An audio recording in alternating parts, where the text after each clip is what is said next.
Vidyasagar science olympiad 2023 সালের যে layer 2 এর জন্য যে মডেল সেট বের করেছিল তাতে 1 থেকে 100টা প্রশ্ন ছিল।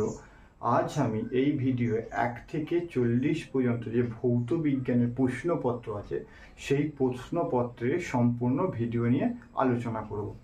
তাহলে 1 নম্বরে আসো। 1 নম্বরে বলছে একগুচ্ছ অভিসারী আলোক রশ্মি সমতল দর্পণে আপতিত হলে প্রতিফলিত রশ্মিগুলি কি হবে? তাহলে একবার দেখে নেবে একবার। তাহলে একগুচ্ছ, এটা ধরো দর্পণ, একগুচ্ছ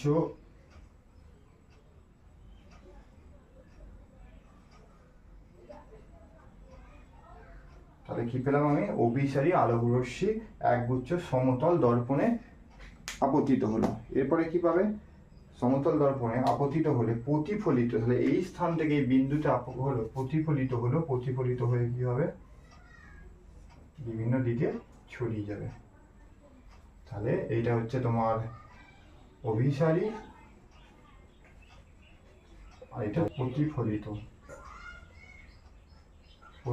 রশ্মি বিভিন্ন দিকে ছড়িয়ে পড়বে। ছড়িয়ে পড়লে সেটাকে আমরা বলবো অপসারী। অপসারী তোমরা দেখে নাও স্ক্রিনে, তো অপসারী তোমার দেওয়া আছে সি অপশানটা। একের তোমরা করবে সি অপশানটা সঠিক উত্তর, কারণ বিভিন্ন দিকে ছড়িয়ে যাচ্ছে প্রতিফলিত রশ্মিগুলো। এবার আসো 2 নম্বরটা বলেছে পাস্কাল এককটি যে একক ভাবে 2 নম্বরে পড়েছে। পাস্কাল এককটি যেভাবে প্রকাশ করা হয়, পাস্কাল চাপের একক, চাপ সমান বল বাই ক্ষেত্রফল। চাপ সমান বল বাই ক্ষেত্রফল। তাহলে এখানে বল সমান এখানে তোমার আয়তন বা ওজন। বল সমান এখানে করি ওজন গুণিত ত্বরণ বাই ক্ষেত্রফল। ঠিক আছে, ওজন হচ্ছে তোমার কিসে করা হয়? কেজিতে। ঠিক আছে, ওজন হচ্ছে কেজিতে। ত্বরণ হচ্ছে, ত্বরণের একক হচ্ছে metre by second square by ক্ষেত্রফল হচ্ছে মিটার স্কোয়ার। এখানে এম আছে, এখানে দুটো এম আছে, একটা এম কেটে গেল। তাহলে এখানটা পাবো আমি কেজি, এখানে উপরে উঠে গেলে এম মাইনাস ওয়ান সেকেন্ডের স্কোয়ার। এইটা তোমরা কোথায় পাবে? দেখো ডি অপশানে দেওয়া রয়েছে। ডি অপশানটা করবে তোমার সঠিক উত্তর। তারপরে একটা হচ্ছে তিনেরটা কি বলে যে একটি বস্তুকে 15 নিউটন, ঠিক আছে, এর একটি বল প্রয়োগ করে বস্তুটি প্রযুক্তি বলের অভিমুখে 60 সেন্টিমিটার দূরত্ব অতিক্রম করে। তাহলে এই প্রক্রিয়ায় কার্য সম্পাদন হলো তাহলে এখানে তিনেরটা কার্য সমান বল ইন্টু সরণ, সূত্র বল ইন্টু সরণ। তাহলে এখানে বল কত দিয়েছে? 15 সরণ কত দিয়েছে? 60 সেমি। এটাকে আমরা মিটারে করে নেবো। তাহলে 60/100 মিটার। তাহলে 0 কেটে গেল, 3 দুগুণে 6, 5 দুগুণে 10, তাহলে 3 5 15, 3 3 9 নিউটন। আর মিটার সমান হচ্ছে জুল। মিটার হচ্ছে সমান জুল, 9 জুল। দেখো ডি অপশানে দেওয়া রয়েছে তিনেরটা ডি অপশানটা করবে তোমার সঠিক উত্তর। 4 কি বলেছে একবার দেখে নাও স্ক্রিনেতে। বলছে আপেক্ষিক তাপ বিষয়ের নিচের কোন বিবৃতি সঠিক? 4টে অপশান দেওয়া রয়েছে। আপেক্ষিক তাপের কোনো একক নেই, এটা আপেক্ষিক তাপের একক ক্যালোরিগ্রাম, আপেক্ষিক তাপের একক ক্যালোরিগ্রাম ডিগ্রি সেলসিয়াস, আপেক্ষিক তাপ কেবল বস্তুর ভরের ওপর নির্ভর করে। 4-এর সি অপশানটা করবে সঠিক উত্তর।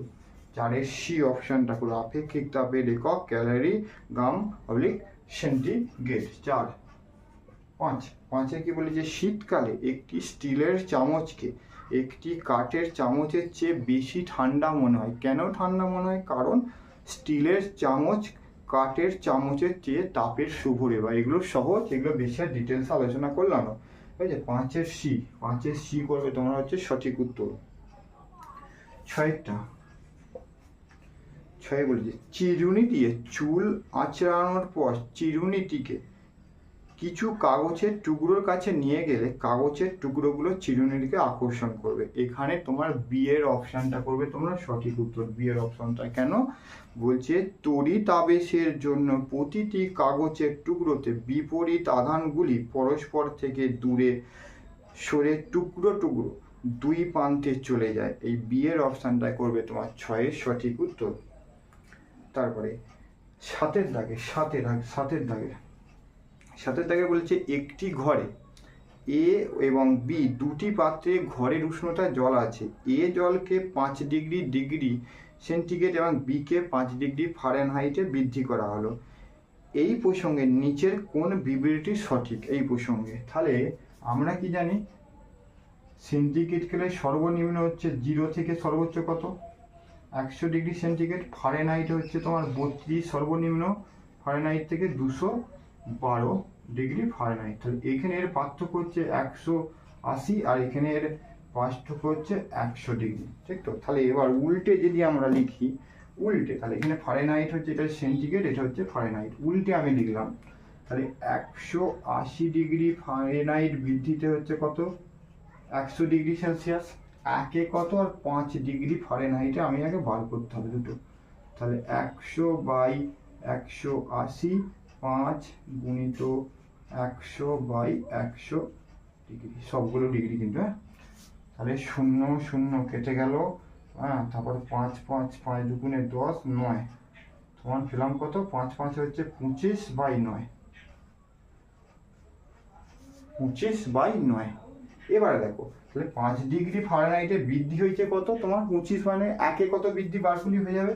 তাহলে কি করবে 25/9/5 সমান 25/9 গুণিত 1/5, 5 5 হচ্ছে 25। তাহলে পেলাম এখান থেকে 5/9, 5/9 কে যদি আমি ভাগ করি 0.555 সমান পেয়ে যাবো 0.56, 0.56। তাহলে এখানে কি করা হলো, এর দুটোর মধ্যে সর্বোচ্চ 100, এটার পার্থক্য হচ্ছে 180, উল্টে লিখলাম 180 ডিগ্রি ফারেনহাইটের বৃদ্ধি হচ্ছে স্কেলে, সেলসিয়াস স্কেলে 100 ডিগ্রি সেলসিয়াস, একে কত 5 ডিগ্রি ফারেনহাইটের বৃদ্ধি হলো কত এটা। তাহলে 5-এ এবার 5 দিয়ে আমি যদি ভাগ করলাম 1 ডিগ্রি ফারেনহাইটের বৃদ্ধি, সেটা আমি পেয়ে গেলাম কত এত 0.56। দেখো তোমার এবারে, তাহলে বি জলের উষ্ণতা এর তুলনায় 0.56 গুণ বৃদ্ধি পেয়েছে। তাহলে এই 0.56 গুণ আছে তোমার ডি অপশানে, ডি অপশানটা করবে তোমরা সঠিক উত্তর। এবার হচ্ছে 8-এরটা বলছে একটি কাঁচের দণ্ডকে সিল্ক দিয়ে ঘষলে কাঁচ দণ্ডটি ধনাত্মক ও ঋণাত্মক ঋণাত্মক আধানে আহিত হয়ে, কারণ সিল্ক, এই অপশানে যে সিল্ক যে ইলেকট্রনগুলো হারায় সেগুলো কাঁচ গ্রহণ করে, সিল্ক যে প্রোটনগুলো হারায় সেটা কাঁচ গ্রহণ করে, আর কাঁচ যে ইলেকট্রনগুলো হারায় সেটা হচ্ছে সিল্ক গ্রহণ করে, আর কাঁচ যে প্রোটনগুলো হারায় সেটা তোমার সি এর অপশানটা দেওয়া আছে। দেখো, কাঁচ যে ইলেকট্রনগুলো হারায় সেগুলো সিল্ক গ্রহণ করে, সেই জন্য হয়। 8-এর সি। 9 কি বলেছে, বলছে মাধ্যম 1-এর মধ্যে দিয়ে যাওয়া আলোকরশ্মি স্বচ্ছ পদার্থের মাধ্যম 2-এর 30 ডিগ্রি কোণে আপতিত হয়, প্রতিসরণ কোণ 50 ডিগ্রি হলে নিচের কোন বিবৃতিটি সঠিক? তাহলে একটা দেখো, এটা মাধ্যম 1, এটা মাধ্যম 2, মাধ্যম 1, এটা মাধ্যম 2। তাহলে প্রথম একটা কোণে আপতিত হচ্ছে, অভিলম্ব একটা এঁকে নিলাম। তাহলে আপাতন কোণে কি বলছে, এইটা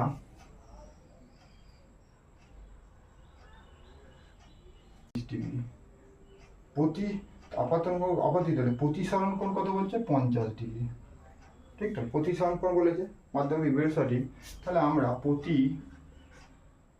নিচের প্রতিসরণ কোণ আপতিত হলে নিচের কোণটা, এবার প্রতিসরাঙ্ক সূত্র হচ্ছে sine I by sine R. Sine I means হচ্ছে আপতিত কোণের মান, সাইন আই মানে হচ্ছে 30° বাই সাইন আর মান হচ্ছে কি তোমার প্রতিসরণ কোণের মান হচ্ছে কত ডিগ্রি, 50°। এবার তোমার দেখে নাও তাহলে সাইন 30 তুলনায় তাহলে এটা যদি এটা লব এটা হর, তাহলে হরের মান সাইন 50 মান যেহেতু বেশি, তাহলে বেশি সংখ্যা দিয়ে ভাগ করলে কি আমি ওপরের মানটা কি কম পাবো। তাহলে এখানে তোমার দিয়ে আছে দেখো বি এর অপশানটা, নয়ের যে বি অপশানটা দিয়ে আছে দেখো, 1 মাধ্যমের সাপেক্ষে মাধ্যম 2 এর প্রতিসারাঙ্ক হচ্ছে কম। কেন? এটা ভাগ করলে যেহেতু হরটা এর বেশি, তাহলে লবের মান সাইন 30 মান যা হবে সাইন 50 মান বেশি হবে। তাহলে কোনো কম সংখ্যা যেখানে থাকবে তাহলে তার বেশি হর যদি বেশি হওয়ার জন্য বড় সংখ্যা দিয়ে ভাগ করলে তাহলে কি হবে, সেটা আমি মানটা পাবো। তাহলে এর মানটা পাবো আমি বড়, এটা বড় পাবো, একেরটা পাবো আমি ছোট পাবো। ঠিক আছে, 2 এর অপশানটা বি অপশানটা দেওয়া আছে 1 এর মাধ্যমের সাপেক্ষে 2 এর প্রতিসারাঙ্ক 1 এর কম হবে। তাহলে বি অপশানটাই তোমরা করবে 9 এর সঠিক উত্তর। এবার আসো 10 কি বলেছে, একটি পাথরের টুকরোকে উপরের দিকে নিক্ষেপ করা হলো, তাহলে নির্দিষ্ট উচ্চতা অর্জনের পর নামতে শুরু করে, কারণ পাথরটি একটি কঠিন বস্তু, গ্যাস নয়, নিচের দিকে নয়। এটি একটি নিয়ম, যা কিছু ওপরে যায় তা অবশ্যই নিচে নামতে হবে না। সি এর অপশনটা দেখো, পৃথিবীর মাধ্যাকর্ষণ শক্তি একে সর্বদা নিচের দিকে টানছে, সি এর অপশনটা। 10 সি অপশনটা করো সঠিক উত্তর। 11টা দেখো, 11টা কি বলেছে, দুটি সমতল দর্পণ সমকোণে রাখা আছে। একটি আলোকরশ্মি থিটা আপাতন কোণে দর্পণে একে পড়ে। যদি এটি দর্পণ 2 এ প্রতিফলিত হওয়ার পরে নির্গত হয়, তা আলোকরশ্মির বিচ্যুতি কোণ। 4টে অপশন দেওয়া রয়েছে, তাহলে আগে একটা আঁকি।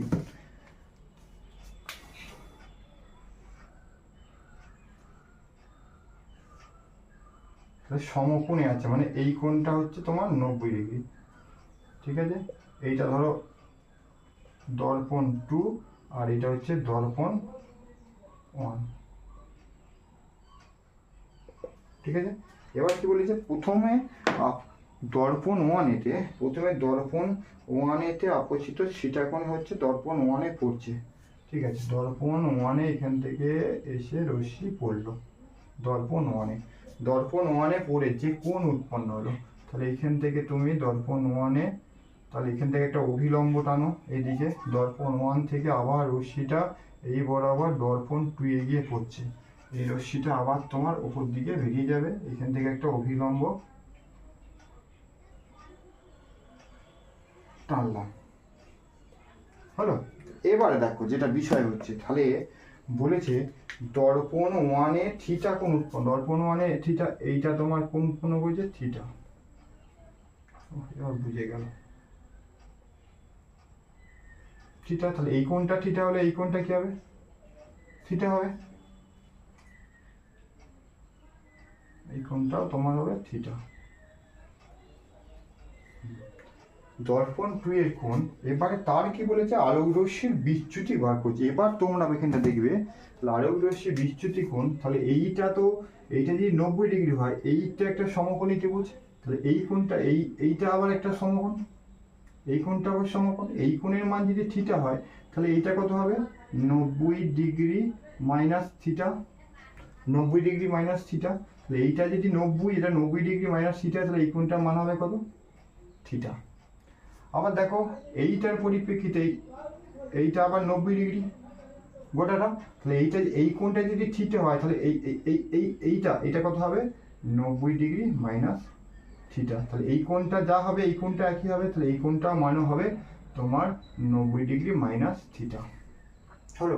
তার পরিপ্রেক্ষিতে এবার কি বলেছে, সর্বশেষে এখানে তোমার বিচ্যুতি, আলোক রশ্মির বিচ্যুতি কোণ তোমাকে পরিমাপ করতে হবে। আলোক রশ্মির বিচ্যুতি এইটাকে তোমরা এখানে বাড়িয়ে যাও আর এইটাকে তোমরা এখানে বাড়িয়ে দাও। তাহলে বিচ্যুতি কোণ মানে আমাকে বার করতে হবে এইটা, আর এইখান থেকে বার করতে হবে এই কোণটা, এই দুটো তোমাকে বিচ্যুতি বার করতে হবে। বিচ্যুতি হলে এইটা আর এইটা দুটোর সমষ্টি কত বিচ্যুতি হয়েছে সেটা তোমাকে বার করতে হবে। তাহলে এইখানে দেখো এই কোণটা হলো এটা দর্পণ 2 এ, তাহলে দর্পণ 2 এ আর দর্পণ 1 এ, দর্পণ 1 এটা দেখো এইটা আবার গোটাটা, এই লাইনটা হচ্ছে গোটাটা 180°। তাহলে দর্পণ 1 এর ক্ষেত্রে, দর্পণ 1 এ বিচ্যুতি, দর্পণ 1 এর ক্ষেত্রে বিচ্যুতি দেখো পাবো আমরা কি পাবো, পাবো দেখো এই গোটাটা হচ্ছে 180 ডিগ্রি, এই গোটাটা, তাহলে 180 ডিগ্রি থেকে কটা থিটা পেয়েছি, একটা থিটা পেয়েছি, দুটো থিটা, তাহলে এই কোণটা থিটা, এই কোণটা থিটা, আমাকে বার করতে হবে এইটা, তাহলে দুটো থিটা আমি পেয়ে গেলাম এখানে। সেম ভাবে এইখানে দেখো এইটা গোটাটা হচ্ছে 180 ডিগ্রি, মানে এইটা এইটা এইটা, আমাকে এইটা বার করতে হবে, তাহলে দর্পণ 2A-তে তাহলে 180 ডিগ্রি, তাহলে এইটার মান হচ্ছে 90 ডিগ্রি মাইনাস থিটা, আর এইটার কোণের মান হচ্ছে 90 ডিগ্রি মাইনাস থিটা, তাহলে বিয়োগ দিয়ে 2 গুণিত 90 ডিগ্রি মাইনাস থিটা সমান 180 ডিগ্রি বিয়োগ 90 দুগুণে 180 minus minus plus 2 theta, 2 theta, এটা কেটে গেল সমান এখানে পেলাম 2 থিটা। তাহলে আপাতিত বিচ্যুতি, তাহলে এখানে কত তোমাকে বার করতে হয়েছে এবারে, আলোক রশ্মির বিচ্যুতি, তাহলে বিচ্যুতি দর্পণ 1 আর দর্পণ 2 1 প্লাস 2 এই দুটো যোগ করে একে পেয়েছি কত আমি 180 ডিগ্রি মাইনাস 2 থিটা, আর এখানে আপাত 2 কত পেলাম 2 থিটা পেলাম, থিটা থিটা কেটে গেল সমান পেয়ে গেলাম কত 180 ডিগ্রি। দেখো 180 ডিগ্রি তোমার কত দেওয়া আছে, 180 ডিগ্রি সি অপশানে দেওয়া রয়েছে, 180 ডিগ্রি সি অপশানে দেওয়া আছে, 11 তোমরা করবে, সি এর অপশানটা হবে সঠিক উত্তর 11টা। 12টা এটা গেল 11 হচ্ছে সি, এবার হচ্ছে 12 বলেছে আর্কটিক অঞ্চলের কাছাকাছি সমুদ্রের হিমশৈলগুলো ভাসতে দেখা যায়, এইগুলো ভাসমান বড় আকারের বরফের খণ্ডগুলো যত শতাংশ সমুদ্রের জলের নিচে থাকে তার সবচেয়ে কাছাকাছি সংখ্যা কত। তাহলে তোমার ভূগোলের ভাষায় 8/9 8/9 ভাগ জলের নিচে থাকে, আর 1/9 হচ্ছে তোমার জলের উপরে থাকে, কিন্তু বিজ্ঞানের ভাষায় হচ্ছে 11/12 হচ্ছে জলের নিচে থাকে, আর 1/12 হচ্ছে তোমার ভেসে থাকে। তাহলে এখানে 12 ধরার সময় হচ্ছে 100% টোটাল বরফটা, তার মধ্যে ডুবে থাকে 11 বার করলে 100/12 আর 11 গুণিত 100/12 কি হলো, বিজ্ঞানের ভাষা হচ্ছে 11/12, 12 ভাগের 11 ভাগ হচ্ছে জলের নিচে থাকে, তাহলে সমগ্র বরফটা মানে 12, তাহলে 12 সমান সমগ্র কত হয়েছে আমি 100, একে কত জলের উপরে থাকে 11, এটা করলি দেখো, তাহলে হচ্ছে 1100/12 ভাগ করো 9×18 108, 9×18 108, হাতে থেকে 2 ভাগ করলে 9×18 108, হাতে থেকে 2, 12×1=12, হাতে থেকে 8, দশমিক খাইয়ে 5 6 12 6 72, দেখো 91.6%, দেখো এখানে কাছে দেওয়া আছে এ অপশানে দেওয়া আছে 91, তাহলে তোমরা 12-র এ অপশানটা তোমরা করবে সঠিক। তাহলে আমি এখানে ধরে নিলাম 12 সমান 100, জলের উপরে যেহেতু 11 ভাগ থাকে, বিজ্ঞানের ভাষায় কত থাকে বিজ্ঞানে 11 করলে আমি পেয়ে যাবো কত 91, দেখো 91 কাছাকাছি সংখ্যাটা দেখো এ অপশানে দেওয়া আছে, এই অপশানটাই করবে তোমরা সঠিক উত্তর। একটি অনুভূমিক টেবিলের ওপর 10N ওজনের একটি ঘনকাকৃতি ব্লক স্থির অবস্থায় রাখা রয়েছে, ব্লক ও টেবিলের মধ্যে ক্রিয়াশীল ঘর্ষণ বল কত।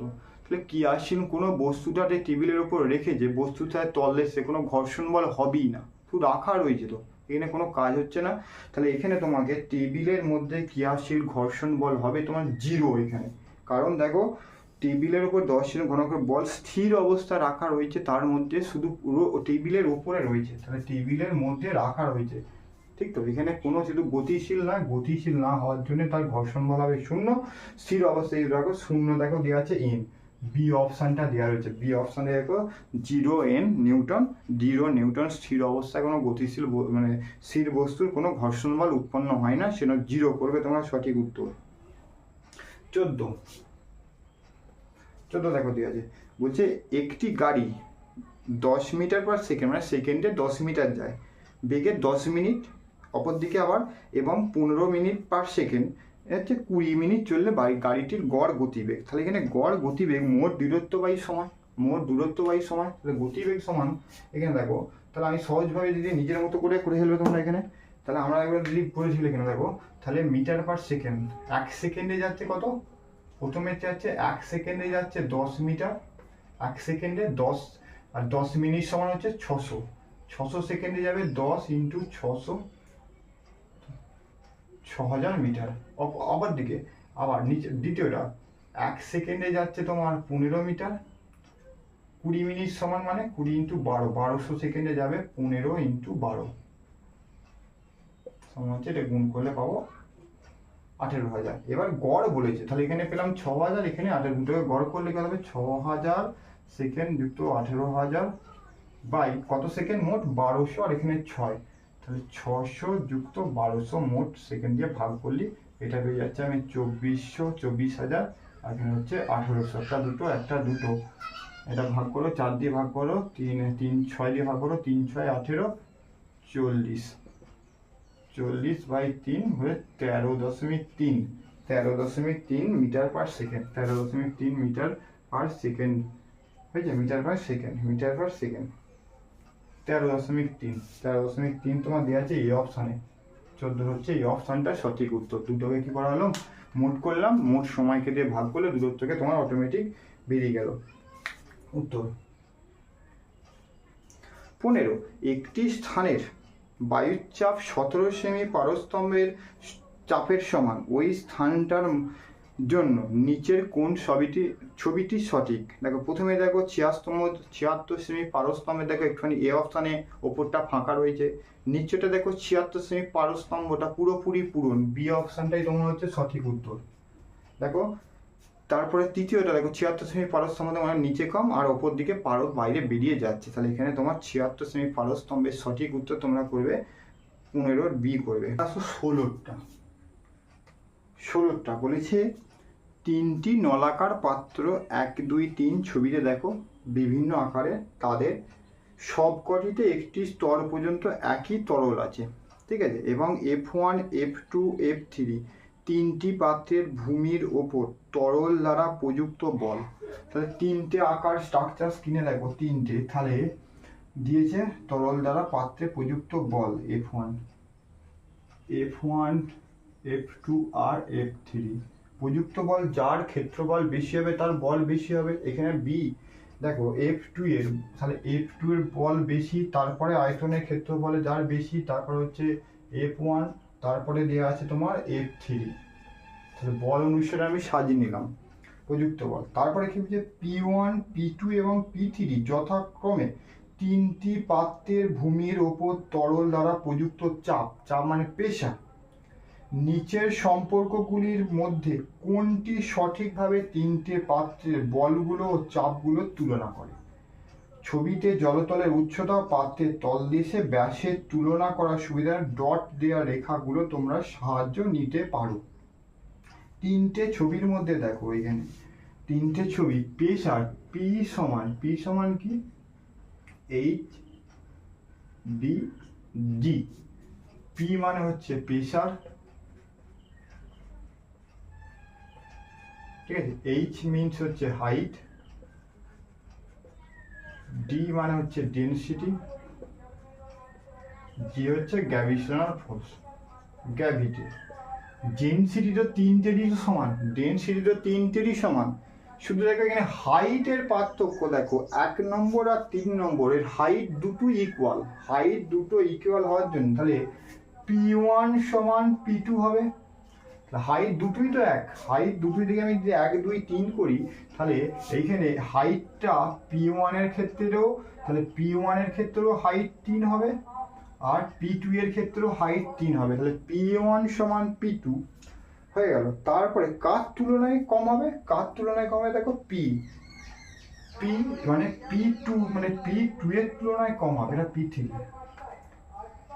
ঠিক আছে, এটা P3 এর তুলনায় অনেকটা কম হবে, P3 এর তুলনায় কি হবে, কম হবে, হলো। তাহলে 1 নম্বর আর 2 নম্বরের তুলনা দেখো, তাহলে কারণ P1 আর P3 দুটোরই দেখো তোমরা হাইট গুলো একই লেভেলে অবস্থিত, সেই জন্য অতিরিক্ত বলের পরিমাণটা প্রযুক্ত বলের চাপের পরিমাণটা সমান হবে। কার তুলনায় বেশি হবে, কারণ মাঝখানে যেটা আছে তোমার এই F2 যে ছবিটা 2 নম্বর ছবি, তার তুলনায় তোমার কি হবে, কম হবে। তাহলে P1 সমান P2, কার তুলনায় কম হবে, তোমার দেখো মানে কার তুলনায় বেশি হবে, P2 তুলনায়। তাহলে এখানে তোমার পেলাম আমি F2 greater than F1 greater than F3, হ্যাঁ, সমান এখানে কি দিয়েছে n, এবং P1 পেলাম সমান দিয়ে P3 পেলাম হয়েছে গ্রেটার দেন P2, কারণ P1 আর P3 দুজনেরই হচ্ছে উচ্চতা 1, সেই জন্য দুটো সমান হবে। আর কাদের তুলনায় বেশি? P2 এর তুলনায় বেশি, 2 নম্বর তুলনায়। কারণ 2 নম্বর তুলনায় ওর দেখো উচ্চতা ওই দুটোর তুলনায় কম বলে তোমরা এখানে 16 তোমরা বি অপশানটা করছো। বি অপশানে এইটাই দেওয়া আছে, একবার দেখে নেবে উচ্চতা অনেকটা ভ্যারি করছে। তারপর হচ্ছে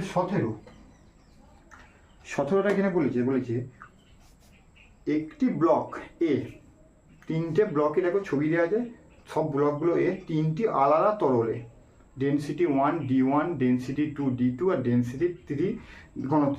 ছবিতে দেখানো হয়েছে তেমনভাবে ভাসে, নিচের লেখা কোন সম্পর্কিত সঠিক?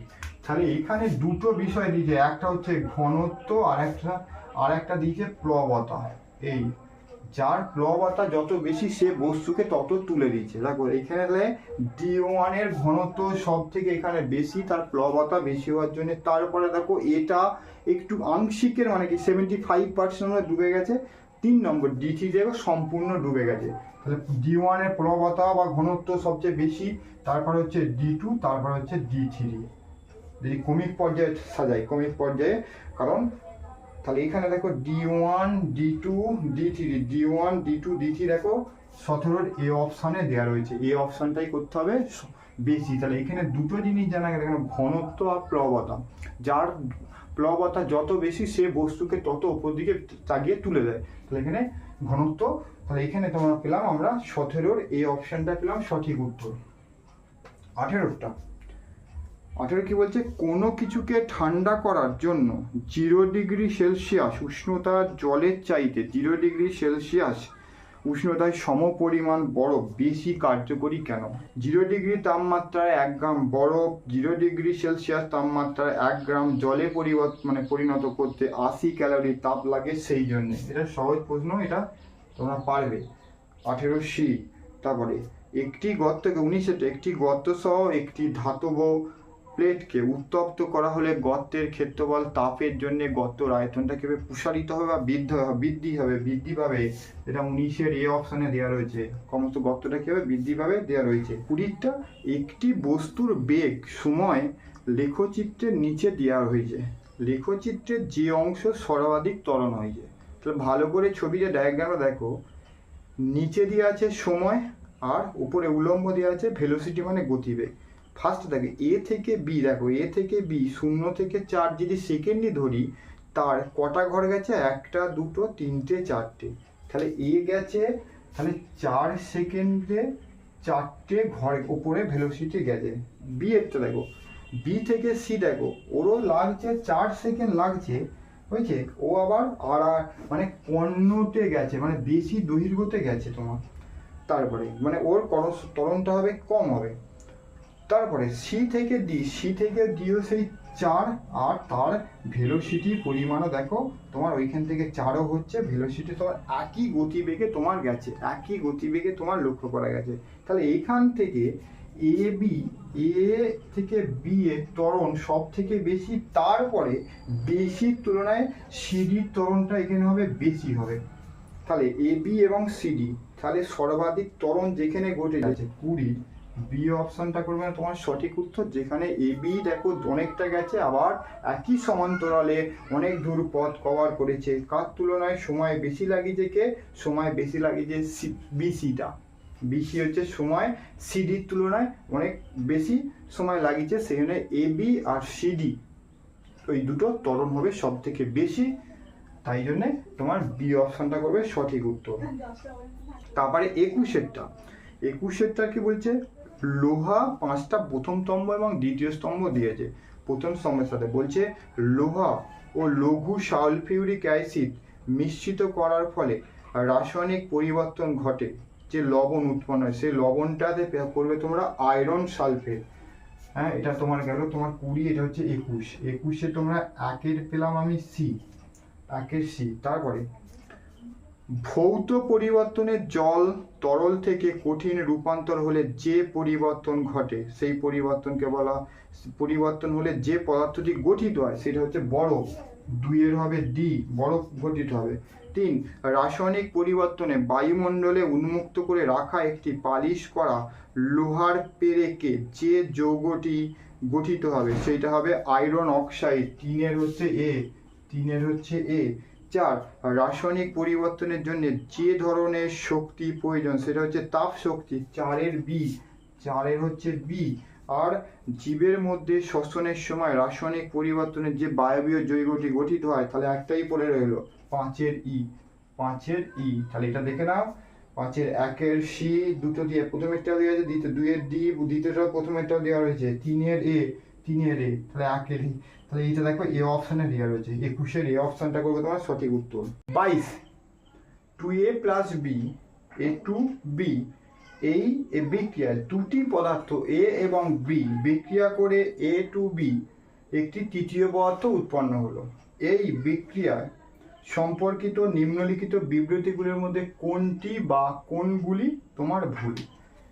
তাহলে এখানে তোমার 22 তোমার দেওয়া আছে 2a + b চিহ্ন দিয়ে a2b। আমি এখানে ধরে নিলাম আমার বোঝানোর জন্য এ সমান ধরে নিলাম হাইড্রোজেন আর বি সমান ধরে নিলাম সালফেট। তাহলে এই ইকুয়েশনটা আমি যদি বসাই 2H + S সমান H2S, ঠিক আছে? তাহলে H2S ইকুয়েশন, তাহলে এটি একটি গ্যাস, এর একটি যৌগ, আর এটি থেকে আবার পচা গন্ধ, ডিমের মতো গন্ধ বেরো। তাহলে এই ইকুয়েশন যদি আমি করি, ব্যাখ্যাটা করি, তাহলে এখান থেকে কি বলেছে, এ টু বি পদার্থ, এ ও পদার্থের বৈশিষ্ট্য দেখা যায় না, বৈশিষ্ট্য দেখা যাচ্ছে। 2 পদার্থের সর্বদা স্থির সংগতিযুক্ত, ঠিক। তারপরে গঠিত পদার্থ যৌগ হিসাবে শ্রেণীবদ্ধ করা যায় না। আর গঠিত পদার্থটি কোনো একটি মৌল না, একটি গ্যাস। তাহলে এখানে দেখো 2 3 আর 4 এটা হচ্ছে ভুল। তাহলে এখানে ডি অপশানে দেওয়া রয়েছে। তাহলে এখানে তোমার 22 দেখো ডি অপশানে দেওয়া রয়েছে, যেটা এটার সাথে এই গ্যাসটা ধরে তোমাকে করলে তাহলে তুমি বুঝতে পারবে। 23 হচ্ছে রক্ত এবং সমুদ্রের জল। রক্ত হচ্ছে কলোরীয় একটি দ্রবণ, আর সমুদ্রের জল বিভিন্ন লবণের সংমিশ্রণ দ্রবণ। তাহলে দুটি হচ্ছে দ্রবণ দেখো উভয়ই মিশ্রণ, মিশ্রণ দেখো দেওয়া হচ্ছে এ অপশানে দেওয়া রয়েছে, উভয়ই হচ্ছে মিশ্রণ। তারপরে তোমার 24 খুব সহজ। 24 এটা একবার বললি হয়ে যাবে, কিছু পড়ার দরকার নেই। তেমন হবে, গ্রীষ্মের সময় মাটির পাত্রে রাখা জল কোন ঘটনাটির কারণে শীতল হয়ে যায়? কারণ তলদেশে পাত্রের মধ্যে থাকা যে সমস্ত বালির উপাদানের তৈরি বাষ্পীভবনের বাইরে বেরিয়ে চলে যায়। তারপর ডি অপশানে দেওয়া রয়েছে, ডি অপশানটা তোমরা করবে সঠিক উত্তর। এটা সহজ পড়ে গেছে। নিম্নলিখিত বিবৃতিগুলি সঠিকটি বিবৃতিটি চয়ন করো। তরল অবস্থার মধ্যে দিয়ে না গিয়ে কঠিনকে বাষ্পে পরিণত, বাষ্পীভবন না। তরল অবস্থার মধ্যে দিয়ে না গিয়ে কঠিনকে বাষ্পে পরিণত করার পদ্ধতিকে ঊর্ধ্বপাতন বলে। হ্যাঁ, বি এরটা, বাকিগুলো পড়ে নিয়ে একবার। তাহলে এখানে তোমার 25 বি অপশানটা আমরা পেয়ে গেলাম। 23 এই 25 সি এর হচ্ছে অবস্থার মধ্যে দিয়ে না গিয়ে বাষ্পকে কঠিন অবস্থায় কঠিনীকরণ না, এটা কোনো সংজ্ঞাই নয়। কঠিনকে তরলে রূপান্তরের পদ্ধতিকে ঊর্ধ্বপাতন বলা হয়, ডি এরটাও নয়। তাহলে এখানে 25 বি অপশানটাই তোমাকে করতে হবে সঠিক উত্তর। 26 হাইড্রোজেনের 3টি আইসোটোপ বিদ্যমান। দেখো প্রথমে দিয়েছে যারা পোটিয়ামে দিয়েছে H11 পোটিয়াম, ডিউটেরিয়াম হচ্ছে H21, আর ট্রিটিয়াম দিয়েছে H31, ঠিক আছে? তাহলে এখানে সমস্ত আইসোটোপগুলো প্রকৃত নিস্তড়িত কেন? কারণ সবই দেখো ইলেকট্রন এবং প্রোটন করে। তাহলে এর ইলেকট্রন এবং প্রোটন এক, ইলেকট্রন প্রোটন এক হচ্ছে, এর ইলেকট্রন প্রোটন হচ্ছে এক করে। তাহলে এর ক্ষেত্রে নিউটন সংখ্যা হয়ে যাবে 0, এর নিউটন হয়ে যাবে 1, এর নিউটন হবে 2। তাহলে এইখানে বিবৃতিগুলোর মধ্যে তোমাকে করতে হবে সমস্ত আইসোটোপে একটি ইলেকট্রন আছে। হ্যাঁ, এর একটি ইলেকট্রন, এর একটি ইলেকট্রন, এর একটি ইলেকট্রন করে একটা ইলেকট্রন এবং প্রোটন আছে, এবং সেইগুলো হচ্ছে এগুলো হচ্ছে নিস্তড়িত। দেখো বি 26 বি অপশানে দেওয়া আছে, 26 বি অপশানে তোমার দেওয়া আছে, বি অপশানটা করে দেবে তোমার সঠিক উত্তর। 27 নিম্নলিখিত বিবৃতিগুলো বিবেচনা করো, এদের মধ্যে কোনটি সঠিক? এদের মধ্যে প্রথমে অ্যাসিড ক্ষার উভয়ই সমস্ত নির্দেশকের রং পরিবর্তন করে। বি দিয়েছে যদি কোনো নির্দেশক কোনো অ্যাসিডের সাথে রং পরিবর্তন করে তবে এটি ক্ষারের সাথে কোনো পরিবর্তন দেয় না। সি দিয়েছে যদি কোনো নির্দেশক এটি ক্ষারের সাথে রং পরিবর্তন করে তবে অ্যাসিডের সাথে রং পরিবর্তন করে না, এটা হবেই না। আর চারে কি দিয়ে কি দিয়েছে অ্যাসিড ও ক্ষারের রং পরিবর্তন নির্দেশটির ধরনের উপর নির্ভর করে। 27 তোমরা করবে ডি এর অপশনটাই তোমরা করবে সঠিক উত্তর, 27 ডি। 28 অধাতব অক্সাইডগুলো সাধারণত আম্লিক হয়, আম্লিক, 28 এ আম্লিক করে দেবে। 29 নিচের কোনটি তাপ ও তড়িতে সুপরিবাহী? 4টে অপশনের মধ্যে এখানে হীরক, গ্রাফাইট, চারকোল, কোক, এখানে গ্রাফাইট হচ্ছে 29 বি হচ্ছে গ্রাফাইট হচ্ছে তড়িতে সুপরিবাহী। 30 লেড নাইটের তাপ প্রয়োগ করলে কোন গ্যাস উৎপন্ন হয়? সংকেত দে PbNO2 এখানে তোমার তাপ দিয়ে দাও নিচে থেকে, তাহলে কি উৎপন্ন হবে? উৎপন্ন হবে PbO plus NO2 plus O2। তাহলে এটাকে যদি আমি সমতা করি, এখানে 2 বসিয়ে দিলে এটা তোমার 2, এটা হয়ে যাবে 4। তাহলে এখান থেকে তোমার উৎপন্ন করছে, তোমার কি উৎপন্ন করছে? অক্সিজেন উৎপন্ন করছে। অক্সিজেন তোমার দিয়েছে 30 বি, 30 বি এ তোমার সঠিক উত্তর। H2O2 প্লাস Cl2 ক্লোরাইডের সাথে 2H হাইড্রোক্লোরিক অ্যাসিড অক্সিজেন উৎপন্ন হচ্ছে,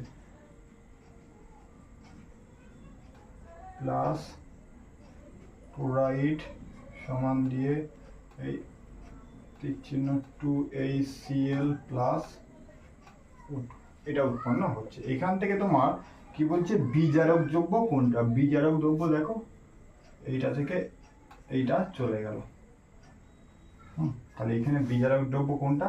H2O2 যেটা ছিল সেখান থেকে অক্সিজেন উৎপন্ন হয়ে আলাদা করে চলে গেল, তাহলে বিজারক দ্রব্য হচ্ছে H2O2